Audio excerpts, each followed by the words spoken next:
See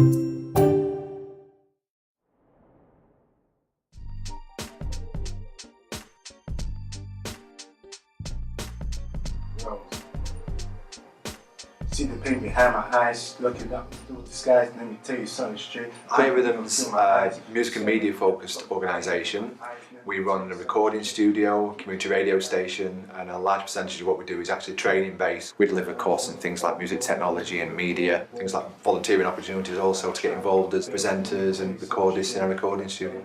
This building is our spiritual home. It's based in the Nether Hall area where we've always been rooted. The area that we're based in is really diverse. It's always been a really vibrant area. We started here 15 years ago. Our headquarters is still here. The main motivation for buying the building, to be honest, was security. You know, we were in a building owned by a local authority. Local authorities generally are selling off a lot of their assets, and we didn't want to be in a situation where the building which we regard as our spiritual home is being sold from under our feet. So the main motivation was to secure it for our future. Once we had a conversation with the local authority about buying the building to be declared an asset of community value, and we turned to Key Fund, who put together an investment package which involved an element of loan and matched with a grant from Power to Change. I think one of the main reasons that we actually chose that package was because it was responsive. We needed to act very, very quickly. The time frame which we had to raise the finances in order to complete the purchase was over a certain period, and that can sometimes drag on through more mainstream lenders. And there's also something we've got about attracting investment from funders and organisations that are based within the same sector. They actually want to understand what you do, and I think that attitude is completely different to mainstream lenders who only focus on the money aspect. They don't think about the social aspects of your work.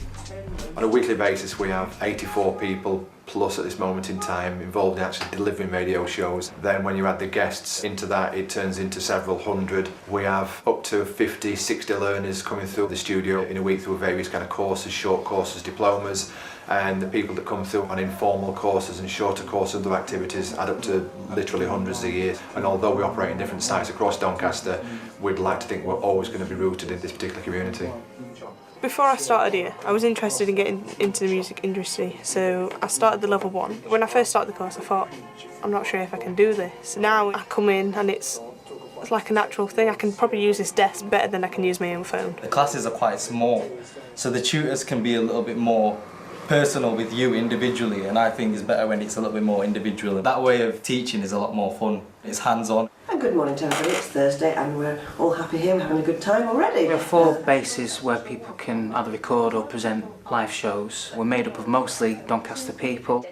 All our presenters are volunteers. A lot of them have never been into a radio station before, but they all have a passion for certain subjects, whether that be music or sports, and they have a wealth of knowledge about that we can tap into and hopefully engage and entertain an audience.